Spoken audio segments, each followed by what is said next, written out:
Olá, pessoal. Sejam todos bem-vindos ao início do nosso segundo semestre. Bom, sei que não é da forma ideal, né? É diferente você dar uma aula presencial e uma aula gravada, mas eu achei interessante eu mesma gravar essa aula de biologia para que vocês pudessem entender um pouco melhor. Então, nós vamos estudar os ecossistemas terrestres, porém, eu vou fazer uma explanação inicial sobre os conceitos iniciais de ecossistemas, certo? A conceituação, ele diz que é uma unidade ecológica formada pelos seres vivos, que são os fatores bióticos, e as condições químicas e físicas que o meio lhes proporciona para sua sobrevivência, ou seja, os fatores abióticos. Então, a gente tem os seres vivos e tudo o que eles precisam para que eles consigam sobreviver. Juntando tudo, a gente tem um ecossistema. São duas as principais propriedades. A primeira está relacionada à sustentabilidade. A gente sabe que eles são as áreas que mais estão sofrendo no mundo inteiro com relação a queimadas, desmatamentos, enfim. Então, assim, é importante que a gente saiba valorizar cada um dos ecossistemas, porque eles são a nossa fonte de sobrevivência. E se a humanidade continuar imaginando que eles vão estar ali para sempre, ou que sem eles vão conseguir sobreviver, vocês sabem mais do que eu que isso não é verdade. A segunda propriedade está relacionada à interação com outros ecossistemas. Ou seja, tem alguns ecossistemas que terminam numa determinada área e para iniciar um outro ecossistema fica uma área de transição. Ou seja, essa área fica com um pouco das características de um ecossistema e do outro que vai começar. Então, há essa interação. E essa área seria uma área riquíssima, né? Porque ela tem um pouco dos dois ecossistemas. Aí vocês estão vendo dois exemplos de ecossistemas brasileiros, né? O Pantanal, que também é chamado de áreas alagadas, vocês estão vendo aí exemplos disso, e o bioma, o ecossistema exclusivo aqui do nosso país, que é a Caatinga. E a gente ainda tem o privilégio de viver nesse ecossistema, o bioma. Os componentes do ecossistema são a biocenese e o biótopo. Vamos ver cada um. O biótopo seriam os fatores abióticos, ou seja, as condições físicas e químicas do meio ambiente, luminosidade, a questão da água, do solo, relevo, tudo que os seres vivos precisam para que eles consigam sobreviver. Já tem uns exemplos, né? Luminosidade, temperatura, umidade, a questão das chuvas, né? A pluviosidade, da altitude, a quantidade de gases que tem no ecossistema, a disponibilidade de nutrientes, que a gente vai ver que tem alguns que tem mais, outros tem menos, a questão da acidez do ecossistema. Para uma determinada área, a gente tem que observar se, por exemplo, pode desenvolver uma agricultura naquele local por conta do pH, ou seja, da acidez do solo. Já os fatores bióticos, que são chamados de biota, correspondem aos seres vivos que habitam o meio, certo? Então, 3 palavras que significam a mesma coisa: biota, comunidade, biocenese. E ainda tem fatores bióticos. Então, tudo isso aí são os seres vivos, ou seja, tudo que tem vida. Nós temos aí 3 classes, né? Deixa eu voltar aqui. Nós temos os produtores, que é o grupo de seres vivos que conseguem produzir seu próprio alimento, por isso que eles são chamados de autótrofos. Eles constituem a base da cadeia alimentar, né? Alguns exemplos são as plantas e as algas, Nós temos o grupo dos consumidores, que são aqueles que não conseguem produzir seu próprio alimento, ou seja, são chamados de heterótrofos. Aí nesse grupo a gente tem classificação. Tem os herbívoros, que se alimentam somente de vegetais, os carnívoros, que se alimentam somente de carne, tem os detritrívoros, que se alimentam de detrito, né, de restos, e ainda tem aqueles que comem de tudo, como nós seres humanos, os onívoros. E a última classe a gente tem os decompositores. Gente, desculpa isso aí, viu? Mas infelizmente. Então, no grupo dos decompositores, que também são aqueles que não conseguem produzir seu próprio alimento, também são heterótrofos, só que o papel deles é muito importante, porque eles promovem a reciclagem da matéria, ou seja, eles fazem a decomposição daquilo que o ambiente não precisa mais e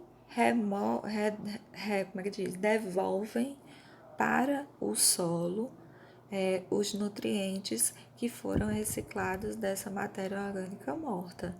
Então, sem os decompositores, a vida na Terra seria impossível. Então, esses são os 3 grupos de seres vivos. Agora a gente vai estudar os principais biomas, certo? Aí vocês estão vendo um mapa.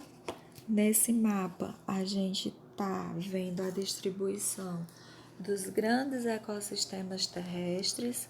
E aí vale lembrar o seguinte: a interação do clima, representado principalmente pela temperatura, umidade do ar e a questão das chuvas, junto com os fatores do solo, eles produzem uma ampla variedade de condições ecológicas que vão justamente determinar os principais tipos de ecossistema terrestre que vocês estão vendo aí. Esses grandes ecossistemas, que têm fisionomias vegetais características, determinadas principalmente pela influência do clima, são chamados de biomas. Por isso que vocês estão vendo aí principais biomas. E aí, os principais biomas que vocês estão vendo no mapa são as florestas tropicais, as savanas, os desertos, o chaparral, os campos, tem as florestas temperadas, tem a taiga ou floresta boreal e tem a tundra, certo? Além deles, já li, os desertos, certo? Então, esses daí são os principais biomas que a gente tem no mundo. Cada corzinha dessa representa a localização de cada um. Vamos começar pela tundra, certo? Ela ocorre no hemisfério norte, certo? Próxima à região do gelo, né? A questão da calota polar. Vocês estão vendo que ela fica bem na região acima do mapa do mundo. Com relação ao clima, é muito frio e seco, né? Apresenta apenas 3 meses quentes no ano. Nesse período, a temperatura máxima não ultrapassa os 10 graus Celsius, então é um bioma extremamente frio. Com relação ao solo, ele permanece constantemente congelado, exceto no verão, que é o período que ele acaba descongelando, e aí eles formam alguns grandes brejos. As plantas desse bioma são herbáceas, ou seja, plantas simples e pequenas, como o capim. Também tem muitos musgos e línques, que são plantas bem pequenininhas, parece um lodozinho, uma capazinha verde por cima. E alguns poucos arbustos. Não tem árvores na tundra, certo?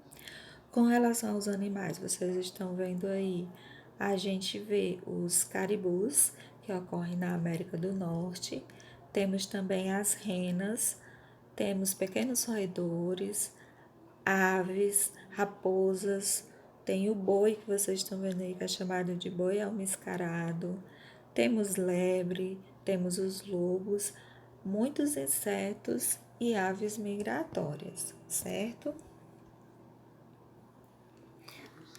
O segundo bioma que a gente vai ver é a taiga ou floresta boreal. Aí vocês estão vendo que a localização dela é no Canadá, né, em países nórdicos, Groenlândia, Japão e Sibéria.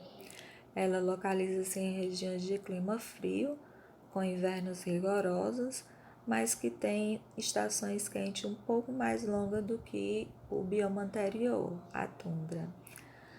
As plantas típicas,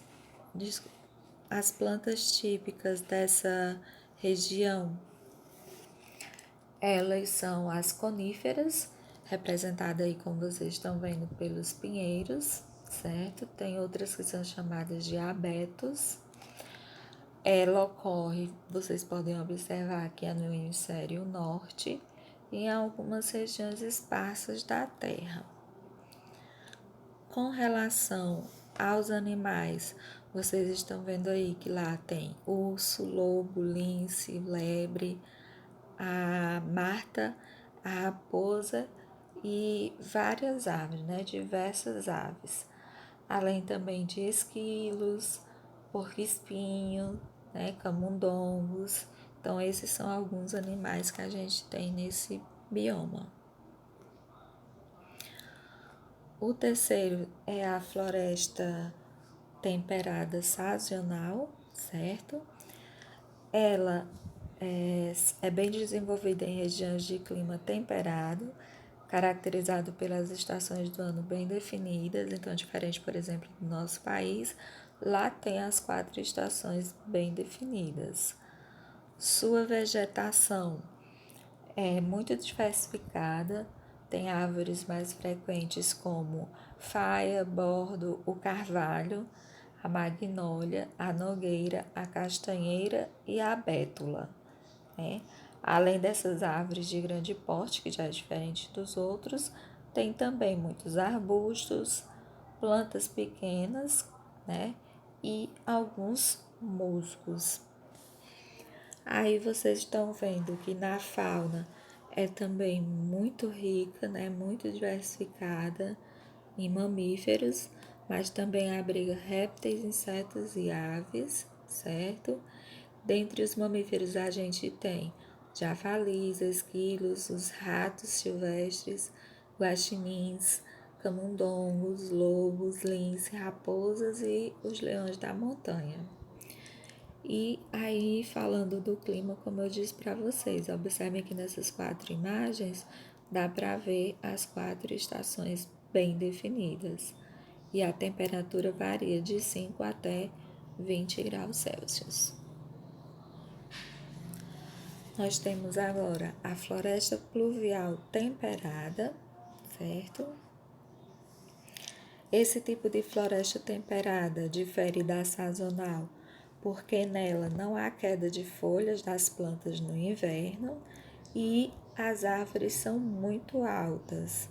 Inclusive, nesse tipo de bioma se desenvolvem as árvores mais altas do mundo, que são as sequoias. Não sei se dá para vocês enxergarem, mas nessa imagem tem um casal aí perto da árvore. E a gente observa que eles são como uma formiguinha perto do tamanho da árvore. Elas podem atingir cerca de 100 metros de altura. E as florestas de sequoias, elas ocorrem principalmente na América do Norte. Aí vocês estão vendo uma floresta, certo? Muito altas árvores. Ocorrem também no extremo sul do Chile, na Nova Zelândia, na Tasmânia, na Austrália, né? E nesta última, ou seja, na Austrália, a gente tem o predomínio de eucaliptos de grande porte. O clima é úmido, com invernos mais amenos e chuvosos, e no verão tem neblinas, certo? Próximo, nós temos a floresta tropical. Na floresta tropical, ela ocupa grande parte das Américas Central e do Sul e algumas áreas da África, da Ásia e da Austrália. É o bioma que tem a maior diversidade de seres vivos da Terra, certo? Esse bioma ele apresenta também uma vegetação muito abundante, diversificada, tem um crescimento muito rápido e ela se conserva sempre verde. As florestas, como vocês estão vendo aí, elas formam uma densa cobertura, impedindo até que a luz consiga chegar ao solo. As raízes das árvores, em geral, são pouco profundas, por isso que elas são facilmente derrubadas nos desmatamentos. Esse tipo de floresta, um exemplo é a nossa floresta amazônica, certo? A fauna, que são os animais, é muito rica em grande diversidade de mamíferos arborícolas, como os macacos, os bichos preguiças. Tem muitos mamíferos terrícolas, né, vivem na terra, como as cutias, capivaras, onças e antas. E além disso, tem uma grande diversidade de aves, répteis, anfíbios e invertebrados. Vocês estão vendo aí um sapinho bem bonitinho, certo? Temos as araras, enfim, e vários outros tipos de animais. A floresta tropical, aqui no Brasil, a Amazônia é um dos motivos de preocupação, não só a nível brasileiro, mas também a nível mundial. Por isso que está essa polêmica ultimamente com relação a ela, porque se não a conservarmos, vai ficar muito difícil replantar todas essas árvores e refazer todo esse ecossistema, todo esse bioma. Agora nós temos a savana. A savana, que também pode ser chamada de campo tropical, é o nome empregado a um tipo de formação vegetal que varia desde o campo, que tem herbáceos, né, plantas pequenas, até árvores maiores.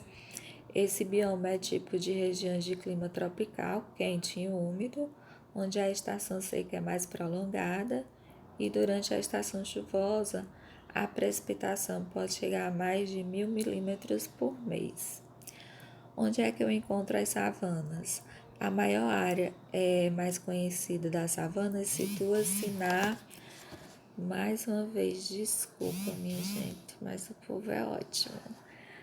Mas também existem savanas na América do Sul, sim, situa-se na África, viu? Mas tem também na América do Sul e na Austrália. O cerrado brasileiro é considerado um tipo de savana, mas muitas características diferenciam ele das outras. As savanas africanas geralmente tem plantas bem menores, pouco se vê árvores. Já no cerrado a gente tem folhas de árvores, arbustos um pouco maiores, vamos dizer assim. A vegetação tem gramíneas, árvores pequenas e arbustos, certo? Justamente por ela ser pouco influenciada pelo clima e com relação ao tipo de solo, é muito fácil de ocorrer incêndios, né? E há também uma facilidade para a questão do pastejo dos animais.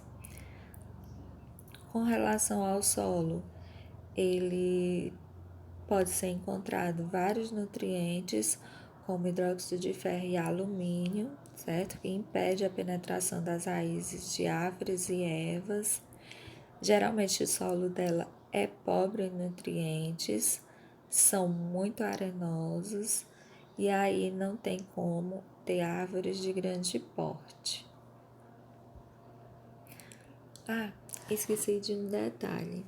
Com relação aos animais, a fauna inclui mamíferos de grande porte como o leão, o búfalo, o antílope, a zebra e a girafa. Também tem uma variedade muito grande de pássaros, répteis e insetos. Já os anfíbios são raros, né, nesse tipo de local. E nas savanas da América do Sul ainda são encontrados tatus, pacas e cutias. Agora a gente vai conhecer um outro bioma, que é o chaparral, também conhecido como bosques e arbustos. Ele é um dos designados pequenos biomas e corresponde à área que são sujeitos a significativas chuvas invernais.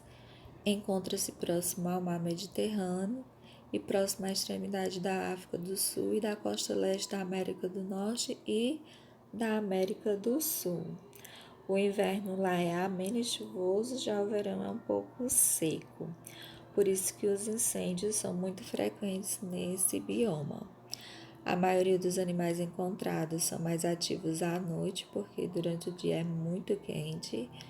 Existem algumas poucas exceções, como alguns répteis, que conseguem se adaptar mais ao calor. Existem muitos insetos, como joaninhas, escaravelhos, entre outros. Também há muitas abelhas. Os animais que vivem neste bioma, eles são capazes de sobreviver com pouca água e são capazes de viver bem no calor do verão e nas temperaturas mais frias do inverno. Alguns deles são espécies de aves que migram, né, durante os meses de inverno. Tem também animais que vivem lá, como invertebrados, aves, répteis, anfíbios e mamíferos. Aí vocês estão vendo a lebre, a raposa e a cobra, né? Agora a gente está vendo o penúltimo bioma, que são os campos temperados, que são encontrados e chamados de pradarias na América do Norte e de estepes na Ásia Central, e aqui no Brasil é chamado de Pampa Gaúcho. Lá predomina o clima seco, com pouca chuva, o solo é rico em matéria orgânica e nutrientes, a vegetação predominante são as gramíneas, né, vegetação pequenininha. Com relação à fauna, inclui mamíferos como os bisões e os cães de pradaria. Então, esses são alguns poucos animais que conseguem ficar nesse bioma. Por último, a gente tem os desertos. Ele é uma forma de paisagem, uma região que recebe pouca precipitação, ou seja, pouca chuva, um lugar onde a evaporação supera o total de chuva, né, que cai, e os principais desertos, o principal é o Saara, mas tem muitos outros, como Kalahari, Namíbia, tem aí, deixa eu ver, o da Califórnia, Atacama, Patagônia, tem o australiano, entre outros. Nos desertos, durante o dia, que hoje o povo resolveram não deixar eu dar aula. Desculpa, gente, mais uma vez. Durante o dia as temperaturas são mais altas e enquanto à noite muitas vezes elas são extremamente baixas. Como eu disse, o maior deserto do mundo é o do Saara, que fica na África e vai até a Arábia. Além dele tem o Kalahari e outros aí como o do Atacama, né, que fica no Chile, tem também na Argentina, Bolívia, no Tibete. A vegetação, ela é pouco abundante, formada basicamente por gramíneas, que são plantas pequenininhas, e algumas plantas arbustivas. Em alguns aparecem os cactos. A fauna do deserto, ela é pobre, constituída geralmente por escorpiões, lacraias, insetos, lagartos e alguns mamíferos, como roedores. E tem uma curiosidade muito legal, que é um animal que é chamado rato-canguru, que vive no deserto da Califórnia. Ele não bebe água, ele obtém ela simplesmente pela alimentação. Tem hábitos noturnos para reduzir a perda de água por transpiração e respiração durante o dia. Além disso, a urina dele e as glândulas sudoríparas sofreram alteração para que houvesse uma redução de produção. Então, ele foi totalmente adaptado a viver nesse bioma. Bom, gente, vou finalizando minha aula por aqui. Peço desculpas pelos contratempos, mas infelizmente esse aplicativo que eu tenho, ele acaba pegando a tela e aí quando manda alguma coisa entra e não tem como eu fazer nada. Tchau para vocês, que vocês se cuidem. E aí abaixo eu vou passar uma atividade sobre o que a gente viu no vídeo, certo? Tchau.